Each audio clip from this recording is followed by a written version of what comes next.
So let's get to the cognitive part. I mean, even with we're already talking about it in many ways. So the more I read, the more I understood that, as you were saying, the best way not to fall into the funnel of misbelief is to continually doubt, even a little percentage, doubt what you are believing. Can you tell us a little bit about the Dunning-Kruger effect and the illusion of explanatory depth? So maybe people will understand this concept a little bit better. Yeah. So the cognitive components, they do lots of things. Yeah. They get us to watch Fox News or NBC. They get us to pay attention to Twitter or Instagram and to follow a few people and not others. They get us to ignore data we don't like. But one of the most interesting part is this issue of confidence. And one demonstration I did for the illusion of explanatory depth is with a flush toilet. I come to people, I say, do you understand how a flush toilet works? People say, yes. How much do you understand it on the scale? Almost perfect. Very good. Thankfully, we have all the pieces of a flush toilet here. Please assemble one. Almost nobody can assemble them. Actually, nobody could assemble them. And then we say, okay, so how much do you understand them? And people say, not so much. And if you think about this idea, this works for lots of things. You understand how a zipper works and how the elections work and how democracy works and how a lock works and how a virus works. And the idea is that almost everything we don't understand very much in depth. And the moment you try to attack people, hey, you don't understand things. Here's another piece of data. Here's another piece of data. We attack, people defend. Right? And they don't even listen. So attacking is usually not a good strategy. The illusion of explanatory depth basically means you come from people's perspective. I say, Jonathan, I'm not arguing with you. Not arguing with you. I just want to understand your position better. Help me understand this, how this works. Now, I'll give you kind of a very painful context. Of course, now with the terrible things happening in the south of Israel and in Gaza, I very thankfully I have friends or people I know from all over the world, including people from the Arab world and Palestinians.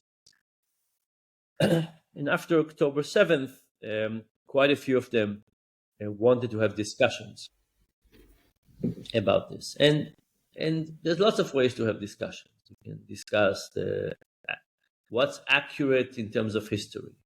We can discuss who is more wrong morally, and none of those are very helpful discussions. But the way I try to have these discussions, using kind of the principle of explanatory depth, is I say, I'm just listening to you. You tell me what you want. So one of them says that they want an immediate ceasefire. Fine. Let's say we have that. And I said, and then what? And they said, and now I want Israel to withdraw from Gaza.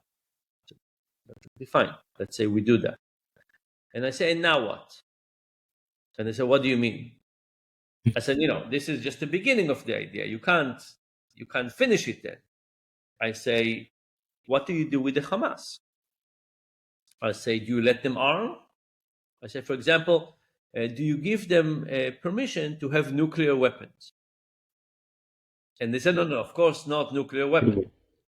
I said, okay, do you give them an air force? So once you start discussing this, all of a sudden, they said, you know what? I don't know what's a good. Is that also what you call paradoxical persuasion? Yes. Kind of a mix of both? That's right. Yeah. All of those approaches have a similarity in them, which is that people have a confidence in their knowledge that is unjustified by the real knowledge. And because of that, their solutions are overly simplistic. And what is the usual reaction people have when they realize that they don't know as much as they thought they knew? So people usually, first of all, you have to do it in a non-attacking way, right? Because if people feel that they need to attack to protect themselves, nothing works. So it has to be authentic. You can't say, "Oh, I'm attacking you, but I'm pretending it's this." Mm. You have to say they have to believe that you're really interested in the real opinion. But what it does, it does put the safeguards down, and it gets people to start thinking about the real complexity. And you know, this is particularly shocking to me with what's happening with American college students. Yeah. You know, in principle, those are the people that every class they attend, they should finish that class feeling that the world is more complex than what they started. That's what university is supposed to do. It's supposed to say, "Oh, you thought things are simple. No, things have layers and layers, and they're more complex and more difficult, and there's more connections here, and there's economics, and there's psychology, and there's anthropology, and there are habits, and there's all of it is much more complex." And to see that college students end up saying, "Oh, life is really simple," Yeah. um, it's incredibly shocking. So um, I think those approaches are very important. Those are very important. Do you have an explanation for this? What's happening on the American campuses? I mean, Yeah, ideas of explanations?